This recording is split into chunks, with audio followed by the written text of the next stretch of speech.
Ayan mga boss, happy Sunday at maulan na Sunday ngayon. Pahinga namin ngayon kasi linggo nga mga boss, walang ganong trabaho.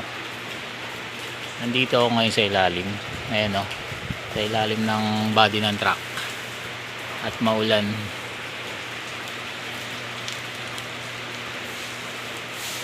Ayan mga boss,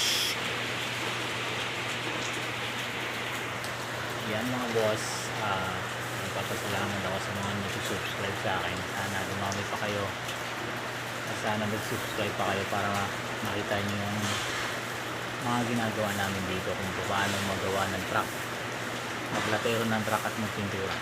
Subscribe lang boss, maraming salamat sa inyo. Yan o, nasa silong ako boss, pahinga sa duyan.